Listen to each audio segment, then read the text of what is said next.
Today, let's talk about one of the most ambitious and controversial political strategies in Bangladesh history, the -2 plan.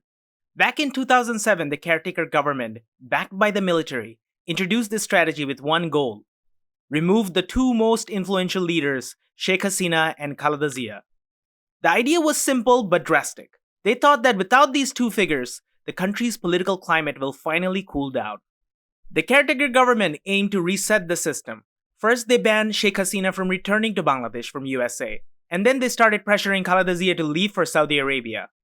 Now, they wanted the two leaders out of the picture so the caretaker government could pave the way for a new political force, a king's party. The plan was that this new party, with military support, would operate without the weight of the Awami League or BNP, and gain popular support as an alternative. But it didn't work. The caretaker government failed spectacularly. They promised reforms but struggled with corruption, and they lost credibility for that. Their aggressive anti-corruption campaign turned out to be selective. They also cracked down on free speech, silencing journalists and activists who criticized their rule. Instead of creating stability, their actions created mistrust. Eventually, the caretaker government fell apart, not just because of their inefficiencies or the corruption, but because they underestimated one thing: the power of identity. What stood in their way was the year 1971.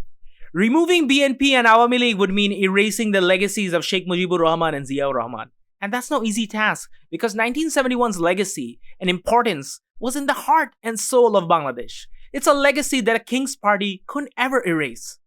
Or could they? Fast forward to today. We have an interim government, which by no means is anything like the caretaker government. But within it is a new political force, an organically grown king's party. Now, Sheikh Hasina is gone because of 15 years of her atrocities. So is Sheikh Mujibur Rahman, and his legacy tainted not just because of his daughter, but because prominent figures of the interim government and the king's party highlighted how he governed the country post-1971. His authoritarianism and bakshal and so on.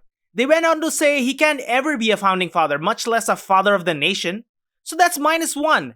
And Awami League single-handedly -1 themselves, to be honest. But how do you erase the legacy of Ziaur Rahman? Picture this. It's 1971, a brutal war ripping the land apart. Amidst all of this chaos, a young Major Zia takes to the radio in Chittagong. On behalf of our fifth national leader, the Supreme Commander of Bangladesh, Sheikh Mujibur Rahman, do hereby proclaim the independence of Bangladesh. Boldly declaring Bangladesh's independence, igniting a revolution that would inspire the entire nation to rise. In that moment, he wasn't just a soldier, he was the voice of the unborn nation.